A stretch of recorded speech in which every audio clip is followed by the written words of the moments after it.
सरकारी DNA Marathi YouTube चॅनलमध्ये आपलं मनपूर्वक स्वागत आहे।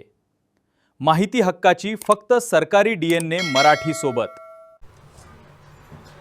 डायरेक्ट सेकंड इयर इंजिनिअरिंग प्रवेश 2026 विद्यार्थी मित्रांनो, कॅप राऊंड 2 हा संपलेला आहे आणि बऱ्याचशा विद्यार्थ्यांना सीट मिळाली आहेत। मात्र बरेचसे विद्यार्थी आहेत की त्यांना कॉलेज मिळाले नाही। आता ते विद्यार्थी थर्ड राऊंडची वाट बघत आहेत।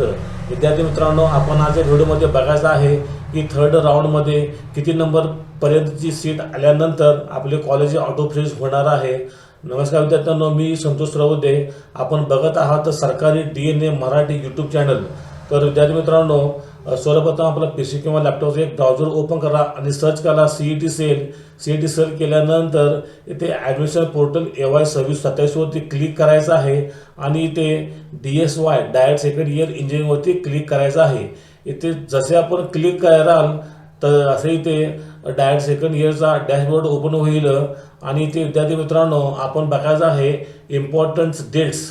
तर इम्पॉर्टंट डेट्समध्ये आपण इथे बघायचं आहे विद्यार्थी मित्रांनो, जो काही आपला कॅप राऊंड 2 होता, त्या कॅप राऊंड 2 मध्ये ज्या विद्यार्थ्यांना सीट मिळाली आहे त्या विद्यार्थ्यांना प्रवेश घेण्याची मुदत ही 16/8 ते 18/8/26 आहे, 5 वाजेपर्यंत। म्हणजे उद्या शेवटचा दिवस आहे आणि डायरेक्ट सेकंड इयर विद्यार्थ्यांनी उद्या संध्याकाळी 5 वाजेपर्यंत आपला प्रवेश हा निश्चित करायचा आहे।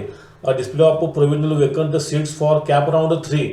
तर कॅप राऊंड 3 साठी जी काही रिकाम्या जागा आहेत इन्स्टिट्यूट वाईज त्या आपणास 19/8/26 रोजी बघावयास मिळतील आणि 20/8/26 आणि 22/8/26 रोजी आपण ऑप्शन फॉर्म भरायचा आहे। आपणास 3 दिवस आहेत। पण जरा थांबा विद्यार्थी मित्रांनो, आपण ऑप्शन फॉर्म भरत असताना राऊंड 1 आणि राऊंड 2 सारखी इथे परिस्थिती नक्कीच नाही आहे। कारण आपणास हा राऊंड 3चा फॉर्म अतिशय काळजीपूर्वक भरावा लागणार आहे। कारण कॅप राऊंड 1 मध्ये पहिल्या नंबरचे कॉलेज ऑटो फ्रीज होत होते, कॅप राऊंड 2 मध्ये पहिले 3 कॉलेज ऑटो फ्रीज होत होते आणि विद्यार्थी मित्रांनो, कॅप राऊंड 3 मध्ये पहिल्या 6 क्रमांकाचे कॉलेज हे ऑटो फ्रीज होणार आहेत। म्हणूनच विद्यार्थ्यांनो, समजा आपण 10 कॉलेज टाकले असतील तर पहिले 6 कॉलेज असे टाका की ज्या कॉलेजमध्ये आपण 100% प्रवेश घेऊ शकाल आणि जर पहिल्या 1 ते 6 मध्ये आपणास सीट मिळाली तर आपणास तिथे प्रवेश घ्यावा लागणार आहे। नंतर आपणास कोणताही एक्सक्यूज देऊन चालणार नाही।